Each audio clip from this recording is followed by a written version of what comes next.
Merry Christmas. Let's just begin, shall we? Because, oh boy, I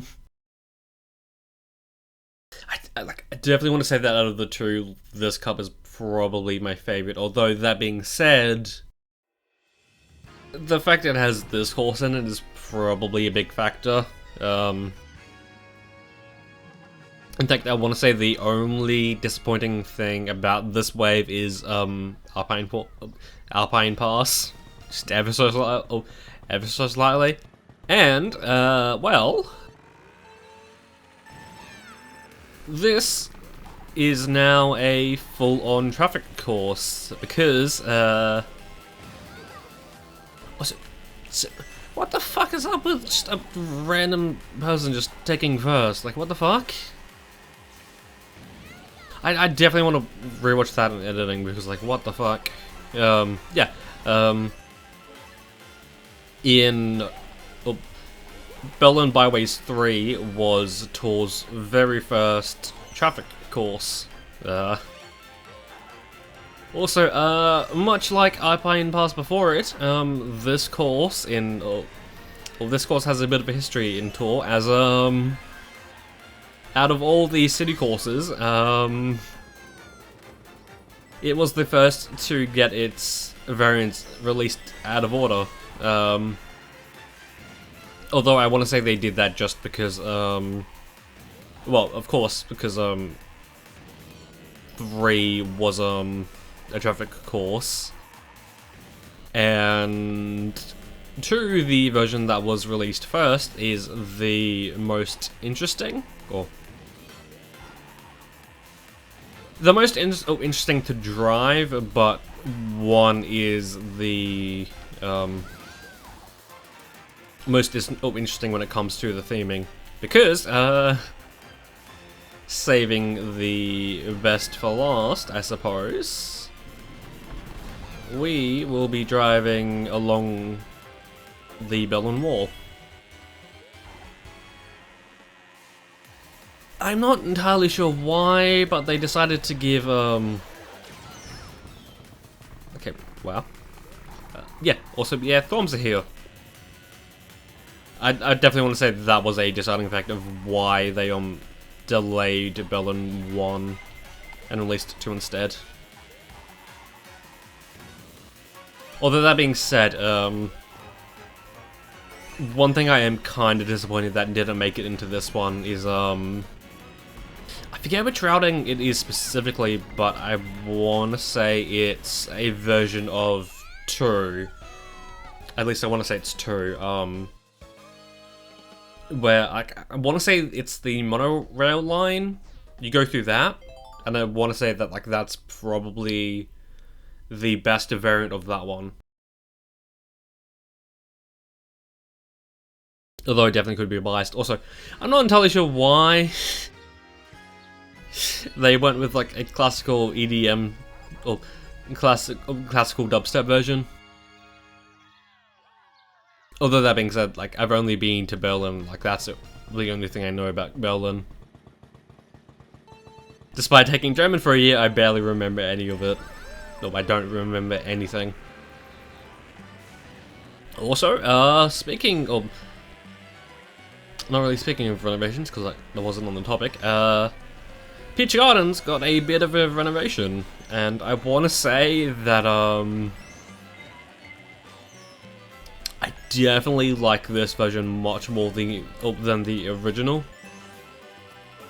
Only because I want to say that the original kind of looked a little bland. Not just to mention that there's a piranha plant.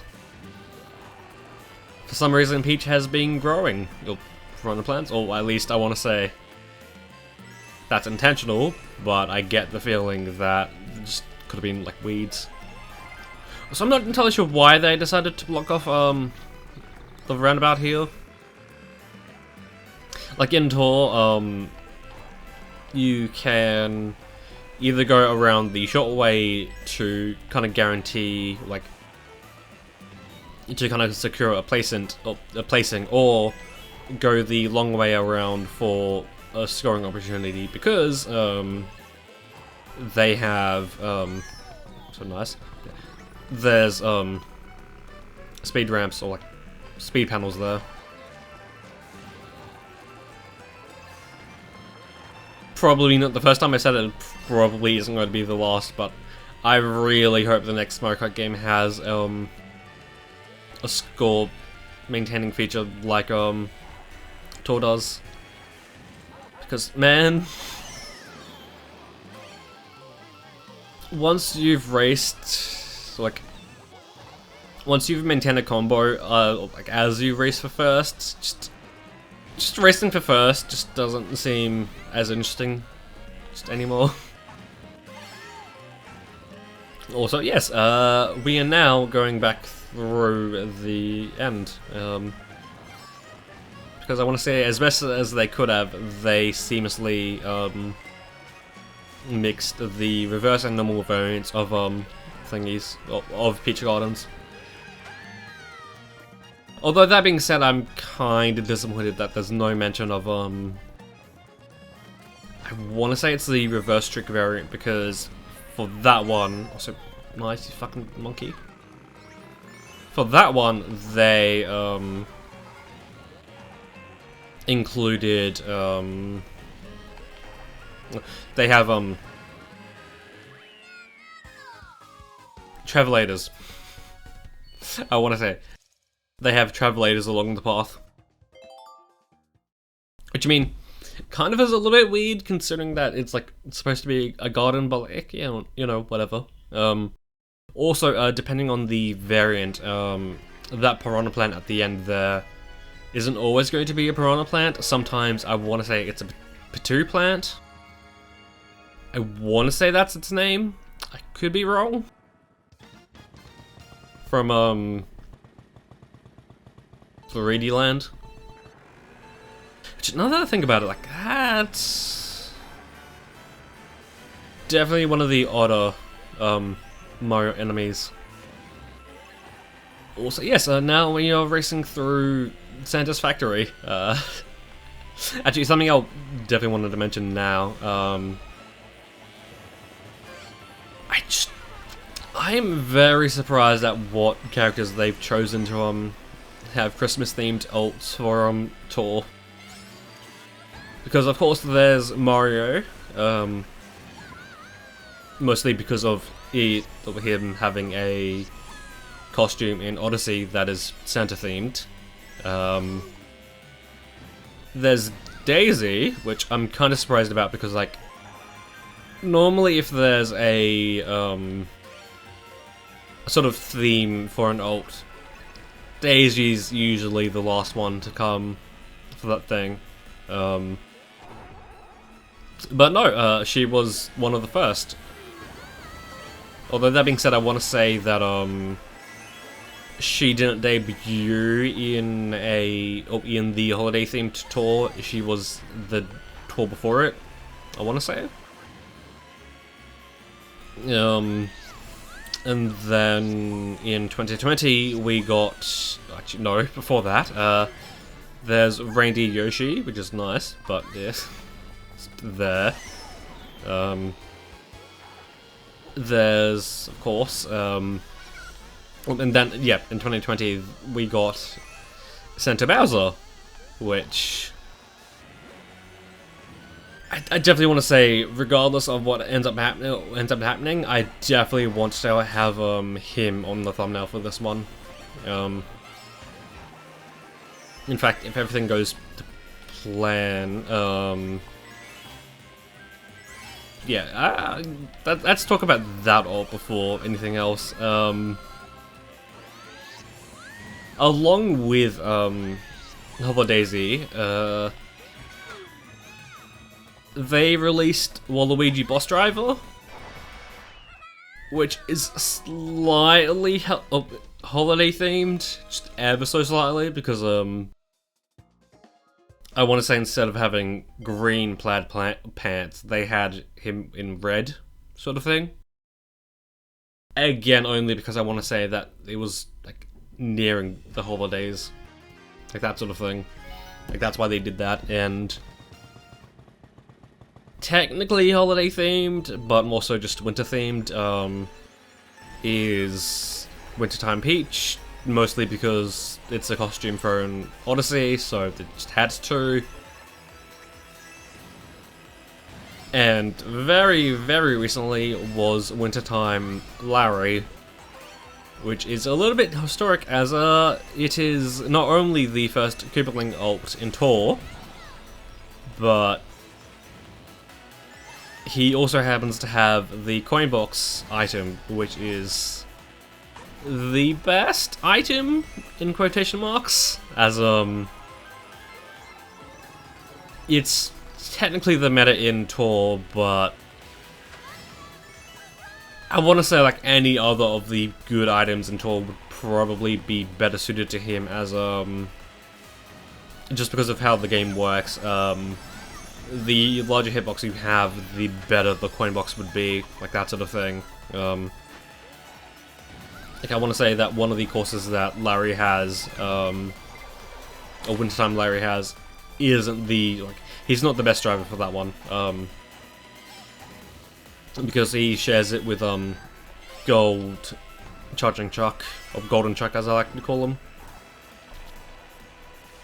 So I'm doing it again. I'm holding a bomb. I should not be doing that, although that being said,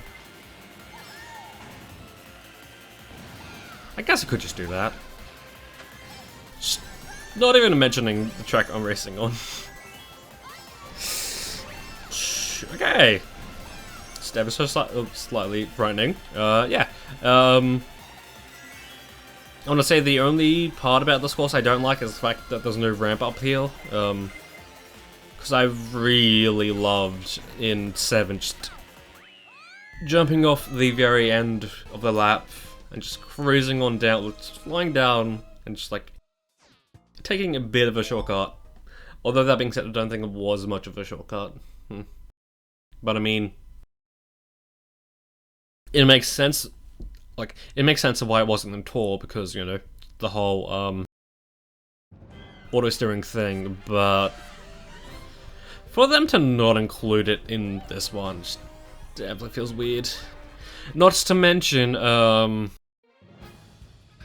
feel like that would make a really good, flying panel thing. Just, like, coming off there, just like, what the fuck, wasn't that there? Although that being said, the fact that you just had a flying segment before, just kind of makes sense. So this is going to be interesting, just ever so slightly. You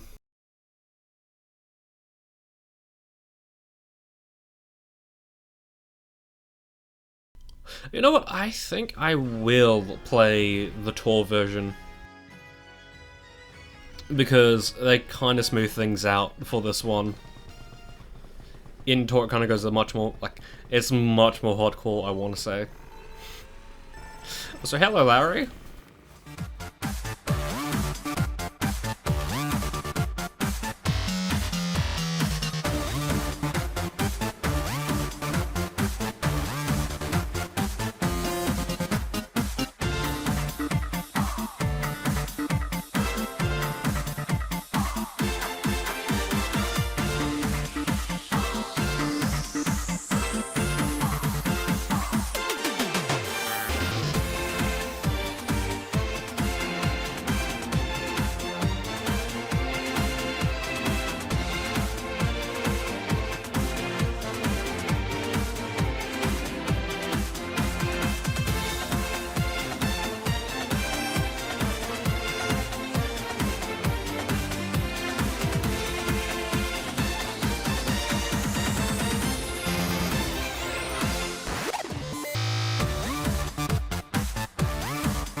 The just ever so small controversy of Berlin Byways 2. Just the fact that people kind of freaked out about him, just of all things, just kind of feels weird, just ever so slightly. Although that being said, I guess it kind of makes sense, because like, if you do want to avoid a stereotype of your country, then yeah, that part definitely makes sense. Although that being said, Letters and Luigi probably isn't the best part about Berlin Byways, especially when it comes to tour, because later in Luigi's Kart, they debuted alongside him, was named Fast Frank. And yeah, it is a sausage, and boy, I definitely want to say that is among one of the weirdest carts we've had in tour. Also the fact that they gave us a variant of that cart that is white. Just, man, what the fuck? Although that being said, the only disappointing thing about that one is the fact that it doesn't have a different name. Like, I think I want to say it's just called White Fast Frank. When really, like anything you can think of just would be better. Like, wait, I think in the subreddit, like one of the names they had for it was Wicked Wiener. Just because why the fuck not, right?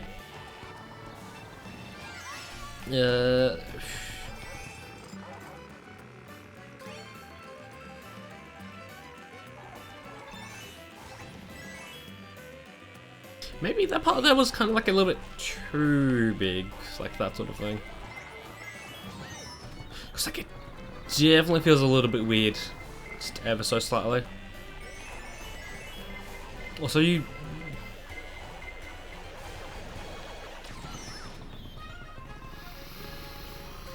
Stop brushing that off because oh boy, it's not something I like. Also. Toadette, what are you doing? I don't like you and you don't like me, but you don't have to be at my arse.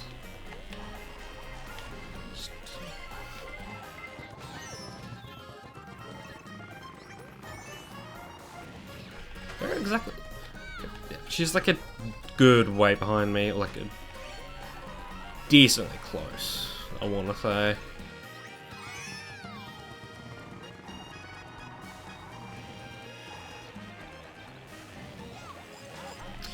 Thank you.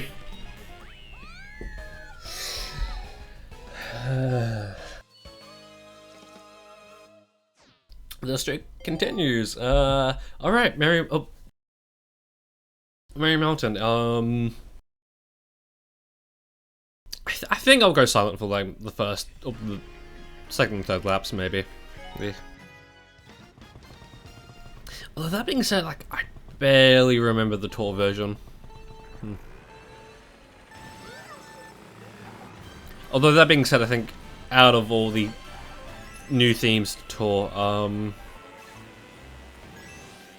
this one's kind of like the least inspired, I would just want to say. Because like I would much rather have like Snowland than this maybe. So on that note, I didn't even listen to Tor's version of Snowland.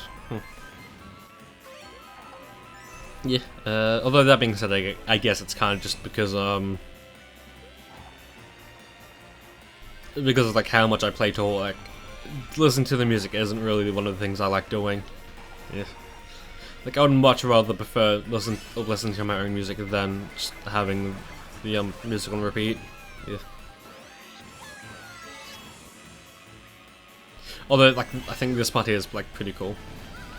Pretty good. Also, I'll stop talking and you can listen to the music.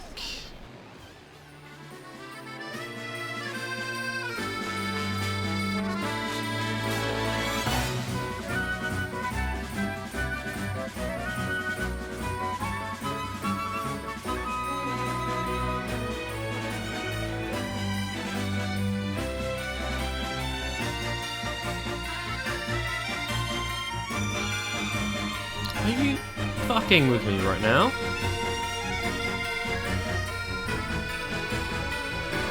Good.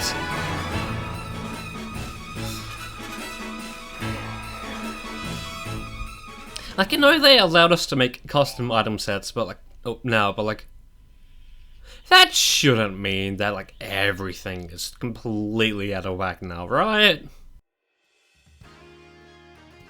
Although I do suppose that, like, a blue shell per race is kind of the norm, I want to say. Yeah. Also, I definitely want to say that I want to go silent for this one, so I can focus.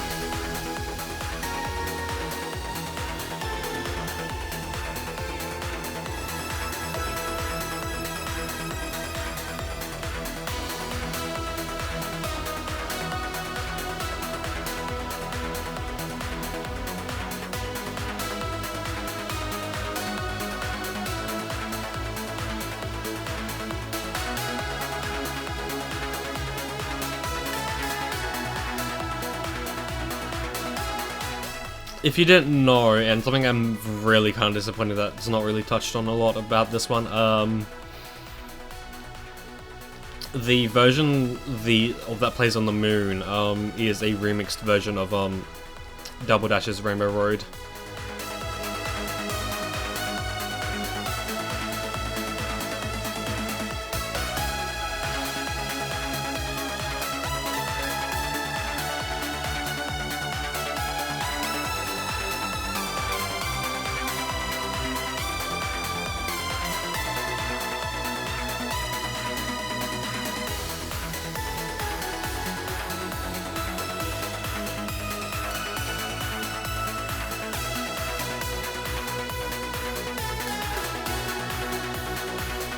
Okay. So I definitely want to say that now we have the contender for like the shortest Rainbow Road, because man, this goes over quickly. Also, this is if there is plans on having another Rainbow Road on Wave 6. Or what comes to mind is probably Wii's or maybe even GBA's Rainbow Road. This game will have a grand total of 5 Rainbow Roads, which is definitely something that feels weird to me. It's like, why? Also, nice. I only needed to go back to the Rocket Cop. Huh. But yeah, if all goes to plan, then I'll have the majority of SteamWorld Dig 2 out by the time this comes around, or Wave 4 comes around, and I want to say that maybe for a time frame, Easter next year would probably be the timing for this one. Or for Wave 4, maybe. Just maybe. But yeah, hopefully the next thing you see on this channel isn't going to be Wave 4, it's going to be SteamWorld Dig 2. But yeah, until then, that has been I'll see you.